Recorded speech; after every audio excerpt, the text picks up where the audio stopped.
Assalamualaikum warahmatullahi wabarakatuh. Innal hamdalillah nahmaduhu wa nasta'inuhu wa nastaghfiruh wa na'udzu billahi min shururi anfusina wa sayyiati a'malina. May yahdihillahu fala mudilla lahu wa may yudlil fala hadiya lahu. Asyhadu an la ilaha illallah wahdahu la syarika lah wa asyhadu anna Muhammadan 'abduhu wa rasuluhu amma ba'd. Pemirsa Fatwa TV dimanapun Anda berada, kembali kita berjumpa pada program acara kita ini. Semoga perjumpaan kita senantiasa menambahkan ilmu, menguatkan iman dalam diri kita, dan juga mengobarkan semangat untuk terus beribadah dan beramal dalam rangka menggapai mardhatillah azza wa jalla. Pemirsa Fatwa TV dimanapun Anda berada, berbicara tentang puasa tentu tidak luput dari tema niat. Banyak dari kita bisa jadi sampai saat ini memahami arti puasa itu hanya sebatas menahan dahaga, menahan lapar, menahan nafsu di siang hari Ramadan. Padahal sejatinya sekedar meniatkan menahan dahaga, menahan lapar belum cukup. Karena kita semua tahu ada orang dengan sengaja dia sadar untuk menahan dahaga, menahan lapar dan tidak berhubungan badan dengan istrinya. Tetapi itu semua tidak cukup sebagai ibadah, karena dia niatnya adalah dalam rangka diet atau sedang dalam kondisi sakit, tidak sengaja, tidak ada niat. Dia ingin makan tapi dia tidak bisa makan, dia ingin minum tapi dia tidak bernafsu minum. Orang yang semacam ini walaupun sama-sama tidak makan dan tidak minum, dia tidak dikatakan puasa. Karenanya amaliyah ibadah, ketika kita menahan lapar, dahaga, menahan nafsu, hanya akan menjadi ibadah, bernilai sebagai puasa bila Anda niatkan itu sebagai ibadah berpuasa. Menahan nafsu karena Allah perintahkan, menahan nafsu dalam rangka menjalankan ibadah puasa lillahi azza wa jal. Apalagi dengan tegas Nabi SAW telah menyatakan, man lam la siyama liman lam yubayyit siyama minal lail. Tidak ada puasa, tidak sah puasa seorang yang dia belum membulatkan tekadnya untuk berpuasa sejak malam hari. Orang yang belum membulatkan tekad untuk menjalankan ibadah puasa di malam hari, maka walaupun dia telah menahan dahaga, menahan lapar, menahan nafsunya sesiang hari penuh, maka tidak akan bernilai ibadah puasa, sia-sia. Hal ini sejalan dengan sabda Nabi SAW yang diriwayatkan oleh sahabat Umar bin Khattab dan yang lainnya. Beliau bersabda, innamal a'malu binniyat. Sejatinya setiap amalan, setiap aktivitas itu pastilah diiringi dengan niat. Wa innamal likulli imri'in ma nawa. Dan setiap manusia itu hanya akan mendapatkan imbalan, mendapatkan hasil sesuai dengan apa yang dia niatkan di dalam hatinya.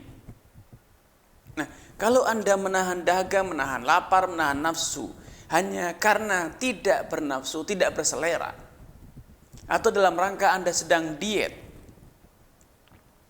atau karena lupa alias Anda tidak terpikir sama sekali untuk makan minum karena kesibukan Anda misalnya, maka walaupun secara lahiriah apa yang Anda lakukan dengan yang dilakukan oleh orang yang berpuasa sama, tetapi itu tidak bernilai ibadah dan juga tidak sah sebagai puasa Anda.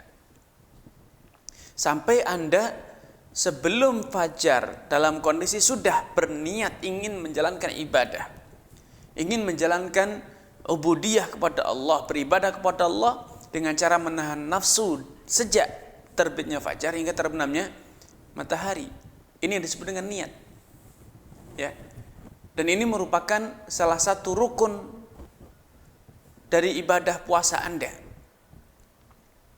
Tidak sah puasa Anda kalau tidak diiringi dengan, dan ini satu ketetapan hukum yang telah disepakati di kalangan para ulama bahwa puasa harus diiringi dengan niat. Dan pada kesempatan ini saya ingin mengajak Anda semua, pemirsa Fatwa TV dimanapun Anda berada, untuk lebih jauh, lebih dalam mengenal niat-niat dalam ibadah puasa. Karena para ahli fikih telah menyebutkan ada beberapa level, ada beberapa tingkatan tentang niat dalam beribadah. Yang pertama, dan itu merupakan niat yang paling prinsip, niat yang paling dasar, bahwa Anda sadar seutuhnya dalam menjalankan ibadah ini bahwa Anda tidak makan, tidak minum, tidak melampiaskan nafsu dalam kondisi sadar, bukan karena lalai, lupa, karena tersibukkan dengan urusan lain, bukan. Betul-betul Anda menyadari apa yang akan Anda lakukan. Ini adalah niat yang paling rendah.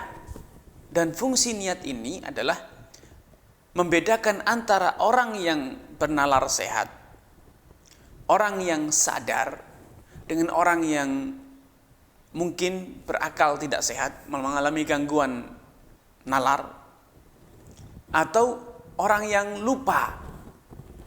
Ya, sama-sama tidak makan, tetapi yang satu sadar untuk tidak makan, yang satu lupa makan. Tentu dua hal ini berbeda jauh. Nah, akan menjadi ibadah puasa bila Anda dengan sadar melakukan amalan Anda itu, yaitu tidak makan, tidak minum, tidak melampiaskan nafsu. Ini tingkatan niat paling rendah. Dan ini sebagai penanda bahwa Anda seorang mukallaf, seorang yang memang berkewajiban menjalankan perintah, berkewajiban menjalankan larangan Allah Subhanahu wa taala, atau yang disebut dengan syartut taklif, syarat atau kriteria orang yang disebut mukallaf. Level kedua, tingkatan kedua dari niat berpuasa adalah Anda berpuasa dalam rangka menjalankan perintah dan meninggalkan larangan. Anda berpuasa dalam rangka beribadah, bukan sekedar meninggalkan makan, meninggalkan minum, bukan hanya sebatas itu, tapi lebih sempurna lagi. Niatnya adalah ta'abbud lillah, menjalankan ubudiyah, beribadah kepada Allah dengan meninggalkan nafsu, meninggalkan makanan, meninggalkan minuman. Kenapa? Karena Allah yang memerintahkan. Karena ini adalah perintah Allah. Bukan karena saya tidak nafsu, bukan karena saya tidak suka. Saya suka, tapi saya tinggalkan dalam rangka kepatuhan kepada Allah Subhanahu wa taala, dalam rangka menjalankan ibadah kepada Allah. Maka niat yang kedua semacam ini merupakan syarat Anda mendapatkan pahala dari Allah atas perbuatan Anda. Sedangkan level niat yang pertama tadi itu merupakan syarat sahnya ibadah Anda, yaitu Anda tidak makan, tidak minum dalam kondisi sadar, bukan dalam kondisi lupa. Ya. Sedangkan niat kedua dalam menjalankan itu semua, tidak makan, tidak minum, meninggalkan nafsu dalam rangka menjalankan ibadah, ini adalah ibadah. Tidak makan, tidak minum ini saya tinggalkan, saya lakukan, saya lakukan karena perintah Allah. Allah yang memerintahkan saya berpuasa. Faman syahida minkum syahra falyasum, kata Allah. Siapapun dari kalian yang mendapatkan bulan Ramadan, maka wajib dia untuk berpuasa. Maka saya jalankan perintah ini. Nah, ketika Anda menjalankan ibadah dengan sadar menjalankan perintah, meninggalkan larangan, maka Anda berhak mendapatkan pahala. Ya, Anda berhak mendapatkan pahala karena memang Anda beribadah.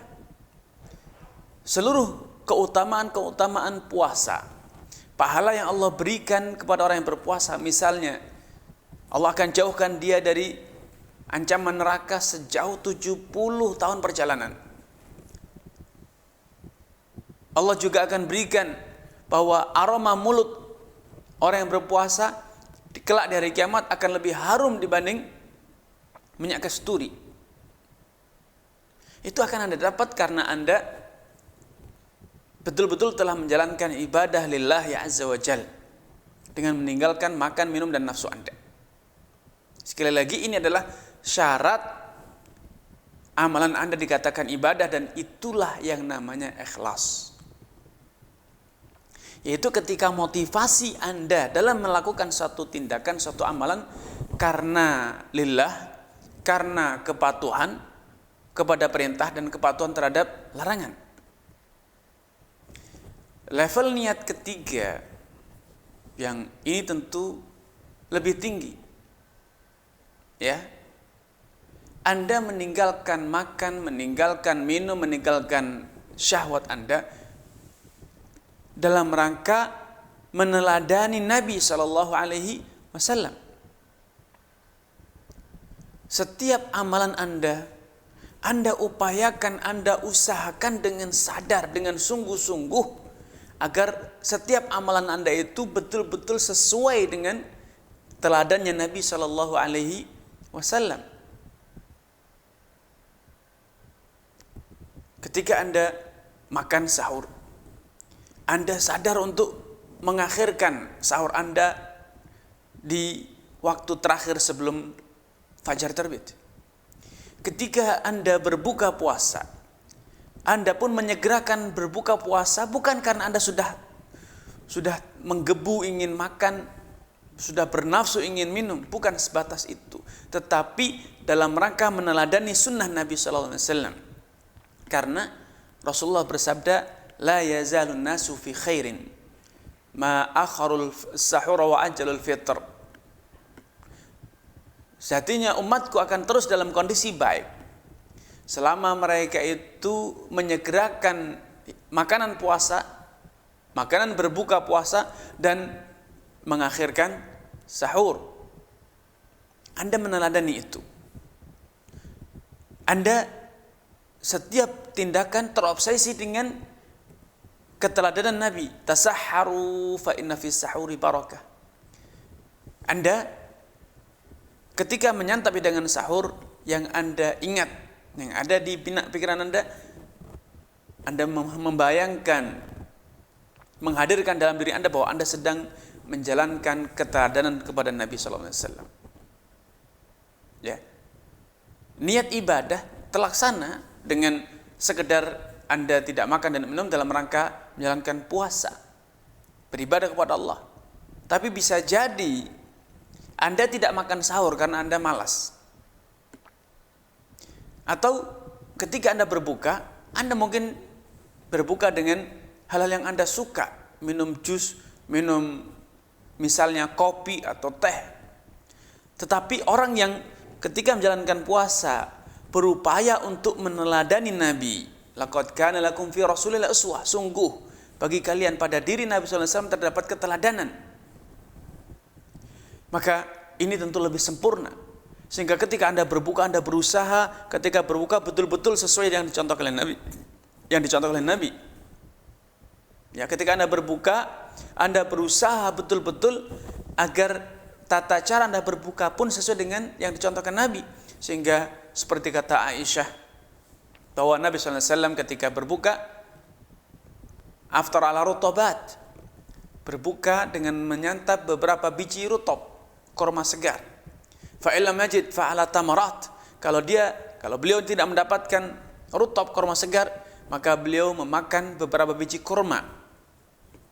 Fa'ilam majid, kalau beliau tidak mendapatkan korma, hasawatin al-ma', beliau meneguk beberapa teguk air dan kemudian beliau pergi ke masjid untuk menunaikan salat.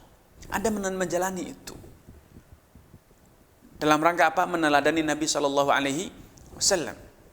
Dan ketika Anda berpuasa, Anda berusaha menggali, mengkaji seperti apakah Nabi Shallallahu Alaihi Wasallam berpuasa, sehingga betul-betul dua rukun syahadat Anda, syahadat la ilaha illallah dan Muhammad Rasulullah, betul-betul terrefleksi dalam puasa Anda. Berniat beribadah, menjalankan perintah, meninggalkan larangan, dan tata cara beribadah, tata cara menjalankan perintah, tata cara meninggalkan larangan, itu Anda upayakan untuk sesuai dengan apa yang dicontohkan Nabi Shallallahu Alaihi Wasallam. Ketika Anda berpuasa, Anda berusaha agar setiap waktu yang Anda lalui dalam masa-masa puasa sesuai dengan contohnya Nabi. Nabi mengajarkan ketika berpuasa, ya, meninggalkan kata-kata keji, meninggalkan kata-kata yang tidak senonoh, kata-kata yang kotor, tidak berdebat, tidak beradu argumen. Kemudian Anda juga meninggalkan dusta, menjauhi perbuatan yang sia-sia yang tidak ada artinya. Karena seperti kata Nabi, Nabi telah memberikan arahan, ya, as-saumu junnah, kata Nabi, puasa itu adalah sebuah perisai. Fa idza kana yauma shaumi ahadikum, kalau kalian sedang berpuasa, kata Nabi, fala yarfuth wala yafsuk wala yaskhab, jangan berkata-kata keji, berkata-kata yang tidak senonoh, jangan berbuat dosa, dan jangan teriak-teriak, mengangkat suara, meninggikan suara.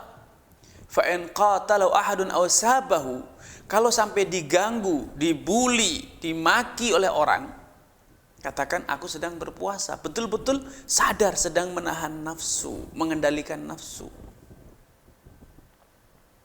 Ya. Maka ini dengan niat seperti ini puasa Anda akan lebih sempurna. Ya. Puasa Anda akan lebih sempurna karena Anda betul-betul merealisasikan dua unsur syahadat Anda. Syahadat la ilaha illallah yang mengharuskan, menuntut Anda untuk senantiasa ikhlas, tidak ada pamrih selain menjalankan perintah dan menggapai keridhaan Allah Subhanahu wa taala. Syahadat Muhammad Rasulullah Anda realisasikan, Anda refleksikan dalam bentuk apa? Keteladanan kepada Nabi SAW dalam setiap sendi kehidupan Anda, setiap detik Anda, setiap aktivitas Anda. Kemudian di antara bentuk keteladanan kita kepada Nabi Sallallahu Alaihi Wasallam dalam menjalankan ibadah puasa, ibadah puasa bukan momentum untuk balas dendam. Di siang hari kita dilarang, kita ditahan dari makan dan minum, melampiaskan nafsu. Banyak dari kita ketika malam telah tiba, apa yang dia lakukan? Balas dendam, praktek balas dendam. Sehingga ketika azan maghrib telah diumandangkan, maka semua hidangan yang ada di meja disantap sampai kekenyangan. Di malam hari pun demikian, makan sebanyak-banyaknya. Sampai ketika bersahur pun, bersantap sahur, semua yang ada ingin dimakan semua. Seakan kekhawatiran, ada kekhawatiran di siang hari nanti akan kelaparan, akan kehausan. Bukan seperti itu ibadah puasa Nabi Sallallahu Alaihi Wasallam. Karena Nabi telah mengajarkan pengendalian hawa nafsu. Sehingga kalaupun Anda di siang hari berhasil mengendalikan hawa nafsu, mengekang hawa nafsu Anda, namun di malam hari Anda mengumbar nafsu, walaupun itu halal, tetapi tidak demikian contoh Nabi SAW.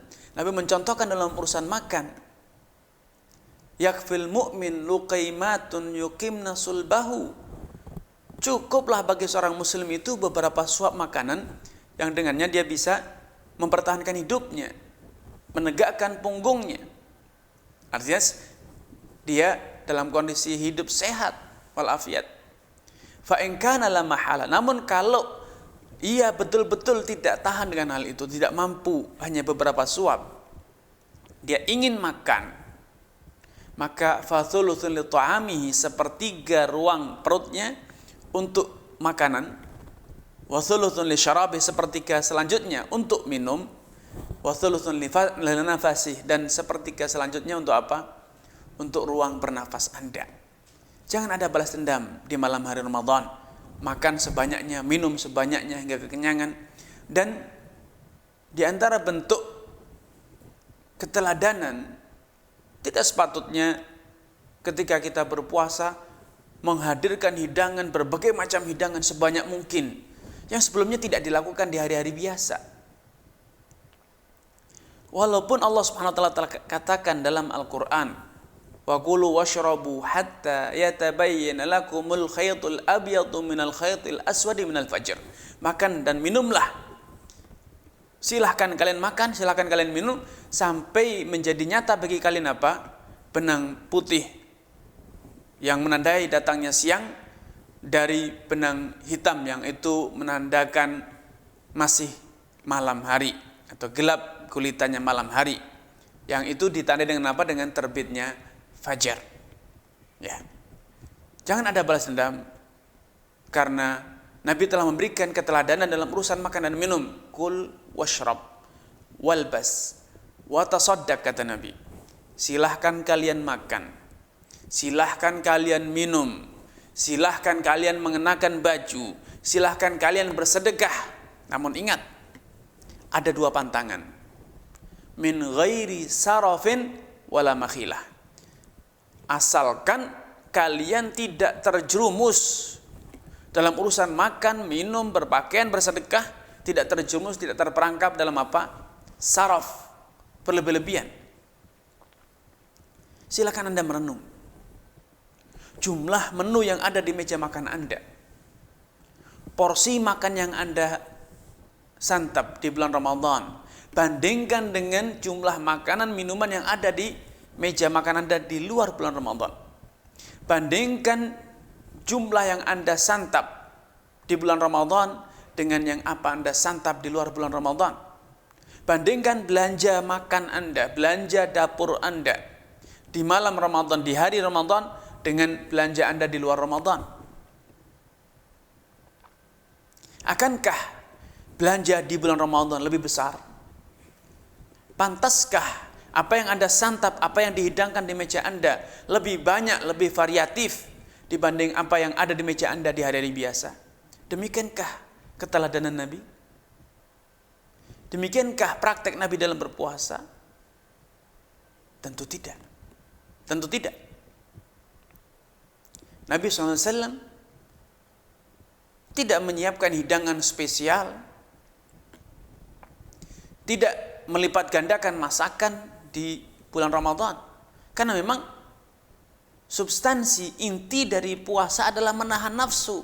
Tapi praktek kita hari ini, Ramadan adalah momentum melipat gandakan makanan, melipat gandakan masakan, memvariasi hidangan, dan mengeksplorasi selera makanan, selera makan.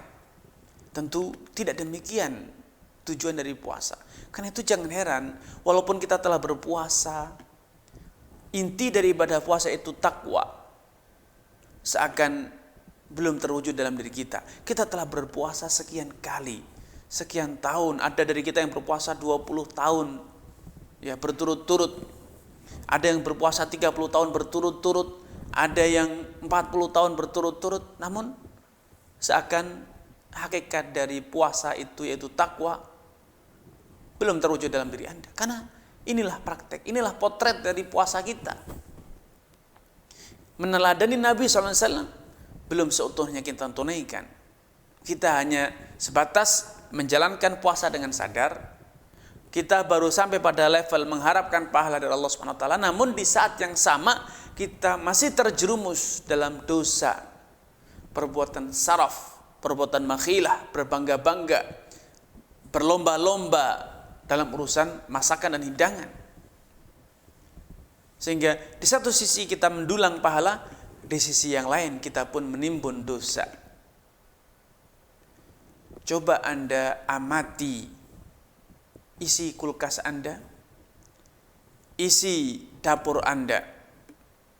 Betapa sering istri Anda membuang makanan.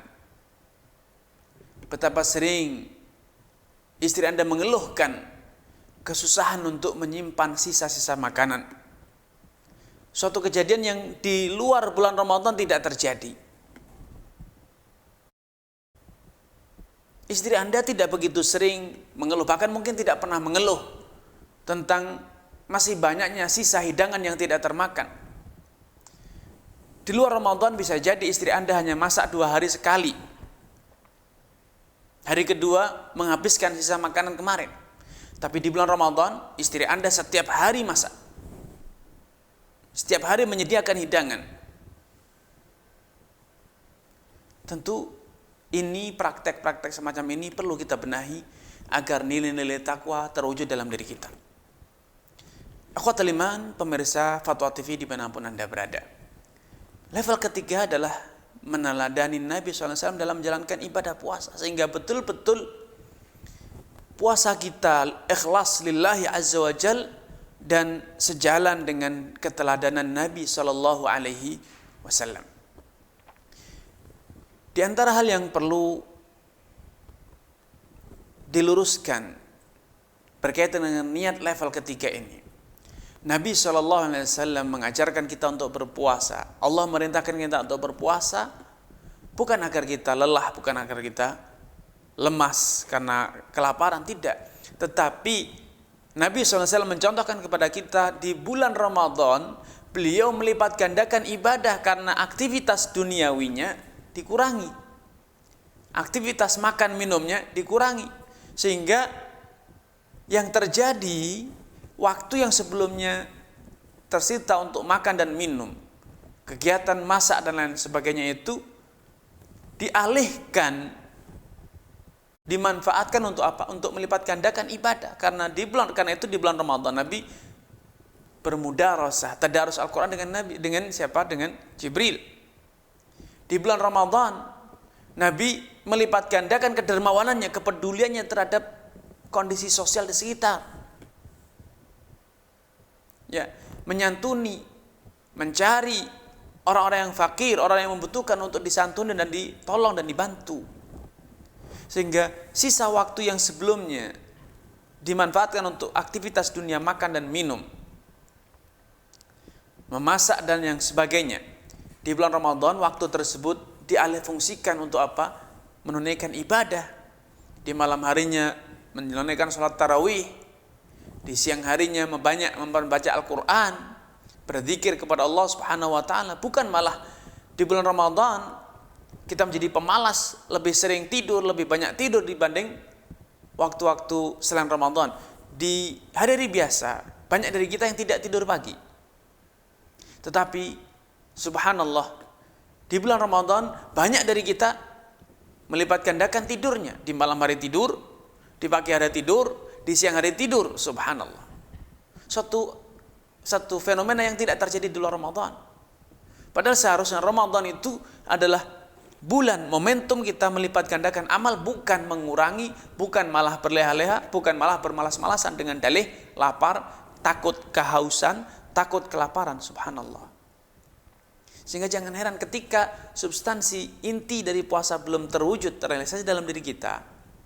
Seringkali kita baru mendapatkan kulitnya puasa dan belum mendapatkan intinya. Karena itu pada kesempatan ini saya mengajak Anda untuk kembali merefresh, menyegarkan niat kita dalam menjalankan ibadah puasa. Semoga apa yang disampaikan ini menggugah iman kita, mengobarkan kesadaran dalam diri kita untuk betul-betul berpuasa sesuai yang dituntunkan oleh Nabi SAW. Mohon maaf atas segala kekurangan. Billahi taufiq wal hidayah. Wassalamualaikum warahmatullahi wabarakatuh.